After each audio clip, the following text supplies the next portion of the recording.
এইবিলাক মোৰ ওচৰত একো কাম নহ'ব।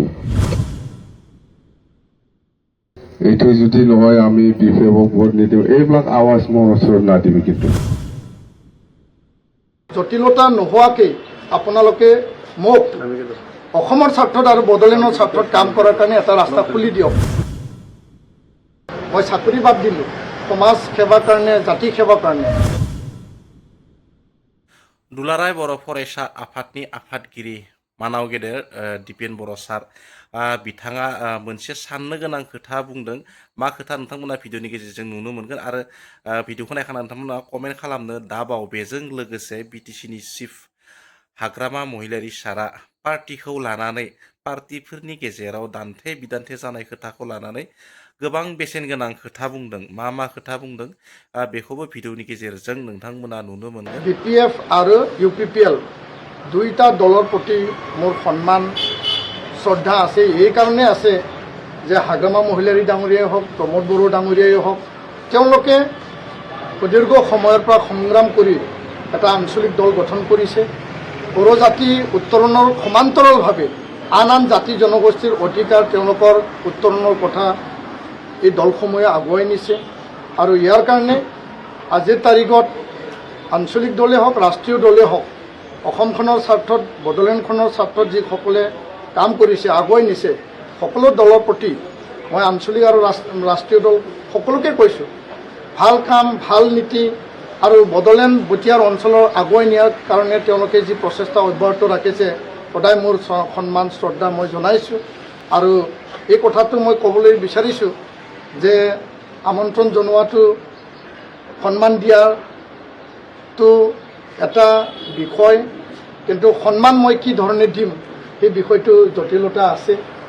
মই সেইটোহে আহ্বান জনাব বিচাৰিছোঁ, যদি জাতিটোৰ কাৰণে, অঞ্চলৰ কাৰণে, ৰাইজক সেৱাৰ স্বাৰ্থত, আমাৰ বিভিন্ন যিবিলাক আধৰুৱা সমস্যাবিলাক সমাধানৰ স্বাৰ্থত যদি কাম কৰিব লাগে, 25টা বছৰ মই জাতীয় সংগঠনত কাম কৰিলোঁ।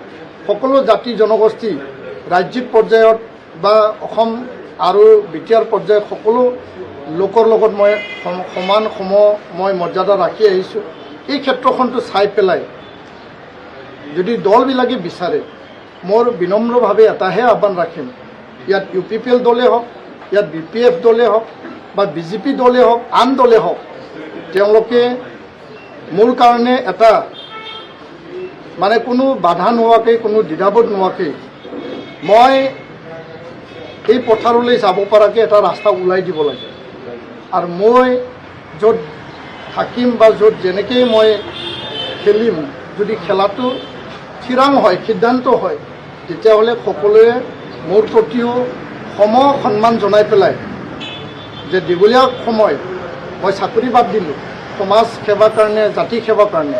25টা বছৰ মই জাতিটোৰ কাৰণে, সমাজৰ কাৰণে, এই অঞ্চলৰ কাৰণে, ভাষা ভাষীৰ লোকৰ কাৰণে কাৰো প্ৰতি মোৰ ঘৃণা নোহোৱাকৈ সকলোকে আঁকোৱালি লোৱা এই মনোভাৱেৰে মই আগবাঢ়িছিলোঁ।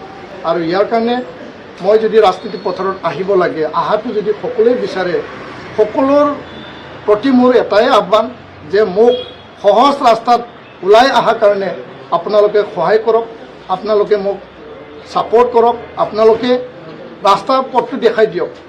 ইয়াত জটিলতা যাতে সৃষ্টি নকৰে। জটিলতা নোহোৱাকৈ আপোনালোকে মোক অসমৰ স্বাৰ্থত আৰু বড়োলেণ্ডৰ স্বাৰ্থত কাম কৰাৰ কাৰণে এটা ৰাস্তা খুলি দিয়ক। আৰু ইয়াৰ কাৰণে মই হাগ্ৰামা মহিলাৰী ডাঙৰীয়াকো আহ্বান জনাইছোঁ আৰু তেখেতৰ ওপৰত মই আহ্বান ৰাখিছোঁ। প্ৰমোদ বড়ো ডাঙৰীয়াকো মই আহ্বান ৰাখিছোঁ। লগতে অসমখনত চলাই থকা যি মানে NDA নেতৃত্ব বা ৰাষ্ট্ৰীয় দল BJP হওক, কংগ্ৰেছেই হওক, আন আন দলকো মই আহ্বান ৰাখিছোঁ যে আপোনালোকে যদি বিচাৰে যুৱ নেতা, যুৱ শক্তি আৰু নৱপ্ৰজন্মক আগুৱাই নিয়াৰ স্বাৰ্থত, শিক্ষা, অৰ্থনীতি, সামাজিক দিশ আগুৱাই নিয়াৰ স্বাৰ্থত মই যদি ৰাজনীতিৰ পথাৰত আহিব লাগে, আপোনালোকে সকলোৱে বিবেকেৰে চিন্তা কৰি পেলাই ৰাজনীতিটো অলপ থৈ পেলাই, ৰাজনীতিত ঊৰ্ধত যাই পেলাই মোক সহজ ৰাস্তাত ওলাই অনাৰ কাৰণে আপোনালোকে সকলোৱে চেষ্টা কৰক, সকলোৱে মানে বিবেচনা কৰক। সকলোৰ প্ৰতি মোৰ বিনম্ৰ এটা আহ্বান। এতিয়া আমি চৰকাৰত আছে, সকলোকে সমানে আমি প্ৰায়ৰিটি দি দিম। আগত যেনিবা ইলেকশ্যনত সময়ত এইটো বিজেপি, এইটো কংগ্ৰেছ, এইটো UPPL, এইটো BPF এনেকুৱা ইলেকশ্যন সময়ত হয়, কিন্তু চৰকাৰ বনোৱাৰ পিছত আমি এতিয়া চবে আমাৰ PTC চৰকাৰৰ মানুহ, চব জাতি জনগোষ্ঠী, সকলো শ্ৰেণীৰ ৰাইজ, এই হিচাপত আমি কাম কৰি যাম। আৰু মই যদি শুনি পাই এইটো কংগ্ৰেছৰ হয়, ইয়াক দিব নালাগে, এইটো UPPL হয়, ইয়াক দিব নালাগে, এইটো CPM হয়, ইয়াক দিব নালাগে, এইবিলাক মোৰ ওচৰত একো কাম নহ'ব। মানুহ হিচাপে জীয়াই থাকিবৰ কাৰণে ভাৰত চৰকাৰ হওক, অসম চৰকাৰেই হওক, যিখিনি পাব লগা মানে অধিকাৰ পাইছে চৰকাৰৰ স্কিম, এইটো চবেই পাব। এতিয়া আমি চৰকাৰ হয় সকলো ৰাইজৰ কাৰণে চৰকাৰ। আমি কাম কৰিম। 5 মাহে হৈছে, আপোনালোকে দেখাই নাই যিটো আৰম্ভণি হৈ আছে। ৰাজনীতিত হয় এইটো, ইলেকশ্যনৰ সময়ত একজনে একজনক গালি দিয়ে, এইটোতো স্বাভাৱিক, এইটো হ'ব। কিন্তু ইলেকশ্যন শেষ হোৱাৰ পিছত আমি চবেই সমান, চবে একেলগে কাম কৰি যাম। এতিয়া গণেশৰ গয়াৰী আহিছে, খুব ভাল লাগিছে। আমি কাম কৰিম আৰু আমি কাম কৰিবৰ কাৰণে সকলোকে সমানে সুবিধা দি যাম। মোৰ ওচৰত কোনো চৰকাৰ হয় আমি এতিয়া, সেইকাৰণে মোৰ ওচৰত কিন্তু কোনোবা কংগ্ৰেছ, কোনোবা UPPL, কোনোবা BJP বুলি নকবি। এই ষ্টেডিয়াম ইয়াত খালি BPFৰ মানুহে খেলিব লাগে, ইয়াতে চবে এনজয় কৰিব, চবে খেলিব। এই ৰাস্তা যে বনাব, ইয়াত BPFৰ মানুহে খোজকাঢ়িব নেকি? চবে খোজকাঢ়িব, চব ৰাইজৰ কাৰণে।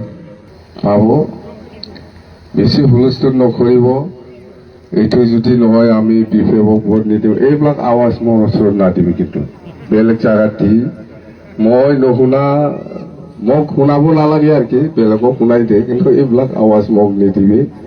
চৰকাৰ চলি আছে, কাম কৰিম আমি। আপোনালোকৰ হৈ যিটো প্ৰস্তাৱ আনিছে, এইবিলাক মই কাম কৰি যাম।